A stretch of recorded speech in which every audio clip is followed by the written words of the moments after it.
MiniGP50 is up next. Now, this young man is getting a bit of a following from you guys out there in YouTube world, because Casey O'Gorman in the MiniGP50 and 70 class this year is undefeated. 24 races, Casey, 24 wins. Now, you're how old now? 10. So 10 years of age. If you think about all the great riders that have come through this championship in the past, the Danny Kent, Scott Reddings and so on, they've never gone a whole season undefeated in a class. You could do it in 2 classes at the moment. At 10 years of age, do you understand the history you could be making, or is it just going over your head? What are you thinking? I just want to win the races. It'd be great to make some history though, wouldn't it? And this weekend at Red Lodge, what sort of history have you had at this circuit in terms of results? It's my home track and I've had a lot of wins here. Okay, so hopefully we could be looking at, after this weekend, 30 races, 30 wins, do you think? Hope so. Hopefully. Well, good luck. Thank you. So that was Casey O'Gorman. This is his dad, John. Now, John, massive success this year Casey's having so far. I was just talking to him about potentially trying to win every race this season, but me and you know it's almost impossible. Something's got to go wrong, we think. But just talk a little bit about how much of this success is down to the effort you put in. 3 bikes here, and there's only you here mechanicking. That is a phenomenal effort. I think he must have the luck of the Irish or something behind him, because it's not down to my spanner work. We have been very, very lucky, but he's mechanically he's sympathetic for the bikes as well. Like he doesn't push any more than he has to. If you notice, the big gaps we used to go for last year, they're all gone now. It's just enough and bring it home in one piece, because like 3 classes is really pushing it, you know what I mean? For Ella helps out a lot as well. She's been putting the tyre warmers on and everything this morning, so it's a family team really. And what is, I say what's your job, but what do you do generally in the week? I am a mechanic with BMW. Right. And I've just moved to Aviva Insurance now at the moment, but yeah, I turned the spanners all week as well, so I've had enough of them again. The day finishes and then more of the same at home. So what sort of times are you working in the garage late at night then? It was 3:30 this morning when I finished the bikes and got 2 hours sleep and head up here this morning, and having a few bike troubles. Had to throw a carb on that one, but hopefully we'll be out of the woods now. First qualifying, we'll see. And I know, I've known you for a few years now, not very well, but I've known you for a few years. I know you're very hands-on. I know you like to really be involved. How difficult, we're looking at the success of the British Talent Cup this year, massive, massive success. Yeah. You've got the Red Bull Rookies Cup as well. You have to think at some point he's going that route. How difficult will it be for you? I can't wait to hand him over, honest to God. Really? I cannot wait to hand. Once we meet the right people to look after him, I'll be happy in the stands. Okay, but I know you really well. Yeah. That's going to be difficult for you. And I know in the British Talent Cup, as I understand it, they don't like the parents getting involved. I think in the Red Bull Rookies Cup, it's different. But how difficult would that be if you're watching it and you're thinking, oh, the bike's not quite set up right? How difficult will that be for you to take a backward step? Because you're going to have to do that. Yeah, right now, as I say, I'm looking forward to it. Do you know what I mean? We've had 6-7 years knocking around tracks ourselves. I've done more than what I should be able to do with them. So it's time for somebody else who knows what they're doing to develop talent, to look after them from here on in. And maybe the British Talent Cup are the people. You have to, you know what I mean, the Dorna and everything like that behind it. It's proper from what we've always looked at that. And now it's nearly there, so no, I won't have a problem handing them over. Okay, well, let's hope he gets there, because he's got to qualify for it first, of course. But it's just a little insight for you guys into what's involved in a young man here, 10 years of age, running and winning at this level, and the sort of effort it takes, not only from the man that's riding, but the man that's putting the bikes together and doing all the work.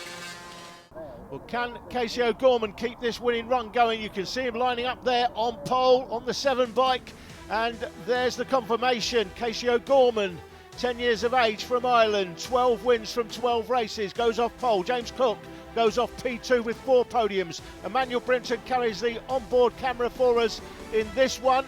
He's from Brighton and Hove, 9 podiums this year. The Dunsley Heat rider is Josh Bannister running the 2 bike. The 8-year-old from Nuneaton with 4 podiums. Ready, Eddie, go! This could be one for Eddie O'Shea. Is he going to get his first podium of the season? Thomas Gomez goes off P6, 3 podiums this year. Carl Payne has had a podium this year already, goes off P7. Ollie Walker, no podiums for Ollie Walker. That's a surprise for the 10-year-old from Somerset. Dylan Mellor comes next. He's had a couple of podiums, so out of position for Dylan Mellor. He's down on P9. Off P10, it's Harrison Crosby, 12 years of age, from Ashford in Kent. James Rose Jr. I'm struggling over my worms there. He comes next anyway, off P11. Off P12, it's Lucas Brown, the 9-year-old from West Sussex. Then comes Ryan Hitchcock. I would say he's out of position as well, down on P13. Off P14 should be Cameron Saul. I'm not sure he's going to make the grid actually, but we'll see. Alfie Davidson comes next off P15, and off P16 in his first MiniGP50 race, it is Harrison Desoy. Here's Jake Sanson. Casey O'Gorman ready to blast off the front row of the grid. James Cook alongside him. We're on board with the man on 3rd on the grid, Emmanuel Brinton, and away we go as we blast up to the first corner. And it's a great start for Brinton into 3rd position. Can he get a little bit further towards Cook as they go through the right-hander into 3 and up towards the 180. Very, very tight hairpin corner this as they come through. No change at the front for Gorman and Cook.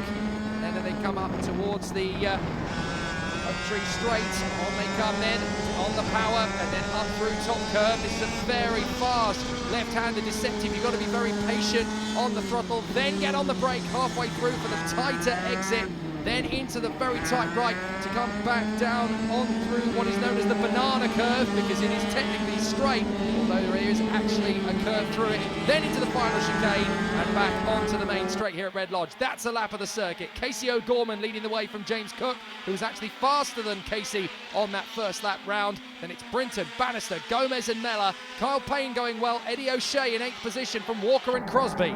At various times during the season, we've seen various different riders bring the pain to Casey O'Gorman. I say bring the pain, not quite the pain, because they haven't actually overtaken him in these races and beaten him, but he has a big look over his shoulder to see who's hounding him this time, and it is James Cook. At various times during the season, we've seen Brinton, Bannister, Gomez all put Casey O'Gorman under pressure in this championship battle, in these races, but O'Gorman's come out on top each time. But look at this, Cook right up his chuff. That's Brinton, and then the 2 bike, the Dunsley Heat bike, ridden by Josh Bannister, 3rd and 4th. Then Gomez, Mellor, that's Carl Payne on the 25. Then came Eddie O'Shea, Ollie Walker and Harrison Crosby, I think it was. See, James Cook is trying some different lines in the braking zone to see if he can overhaul Casey O'Gorman, but everybody's been able to throw at Casey O'Gorman this year has come unstuck.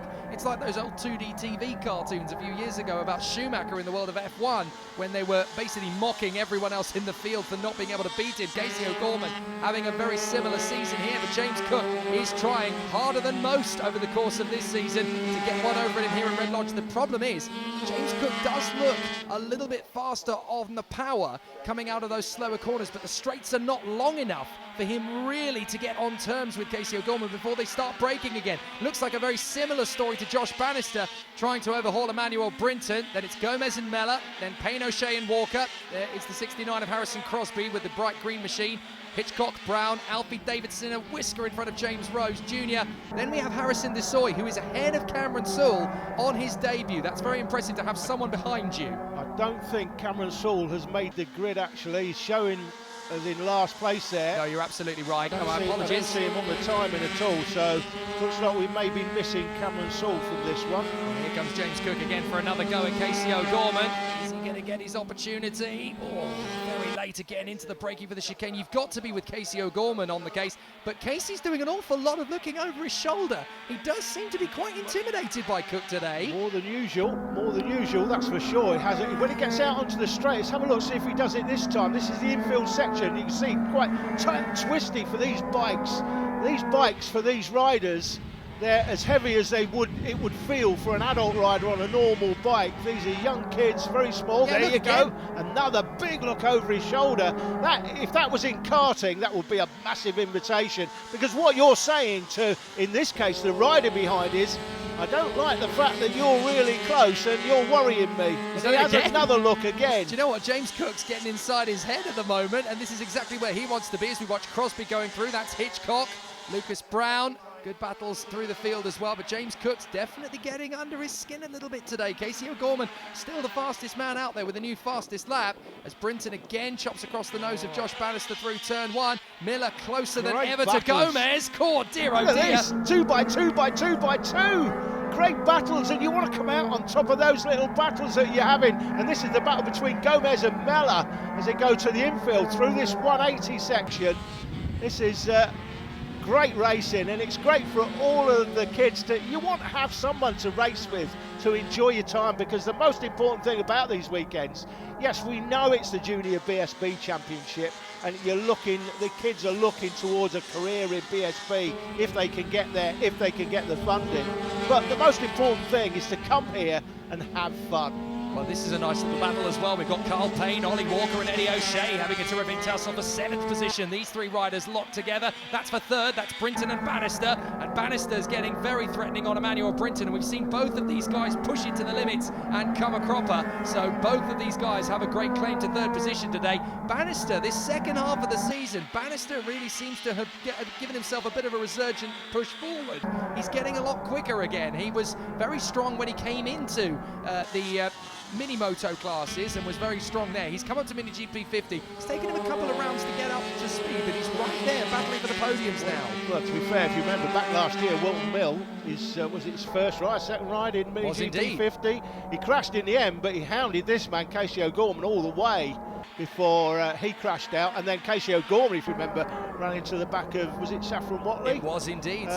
While he was leading and crashed out. I think that got over 1 million hits on YouTube, that one. Do you know what? Casey O'Gorman in 2018 seems to be very, very clear about what he's going to do this year. I'm not going to put a wheel wrong on my bike. I'm going to be flawless. I'm going to dominate and command. I want the world to know, as he looks again behind James Cook, that will give him massive satisfaction. He's pulled the gap on James Cook. That will give him a really big surge of confidence and go, right, I'm going to surge away now. This is my moment. 2018, Casey O'Gorman seems to be about not just victory, but annihilation. He wants to sweep the board. Well, interestingly you say that. I interviewed his dad earlier. His dad said the opposite. He said that last year we were annihilating the field. We were going for the big gaps. This year you don't see so much of that.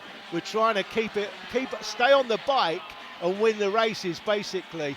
Now this year, the weather has played into Casey O'Gorman's hands, got to be honest, as we see this battle. That's Mella, Gomez, Payne, Walker and O'Shea, and then the 69 of Harrison Crosby rounding out the top 10. The weather, I've got to say, Jake, has played into Casey O'Gorman's hands this year, because if Casey O'Gorman is going to come under pressure, essentially it will be when it rains. We've seen him just trying a little bit too hard sometimes in the rain. That's Harrison Desoy, his first appearance in the MiniGP50 class. He's down the back of the field. You mentioned the weather, but I've been looking at the Met Office. Tomorrow it is going to absolutely torrential downpour, so it's going to be a very difficult day at the office tomorrow. Sad that we're not going to be filming those races, unfortunately, but that could be where things change in terms of the pecking order, because Casey O'Gorman has been absolutely dominant in the dry conditions, and he's had it all his own way in terms of weather this year. But if it's going to howl it down with rain tomorrow,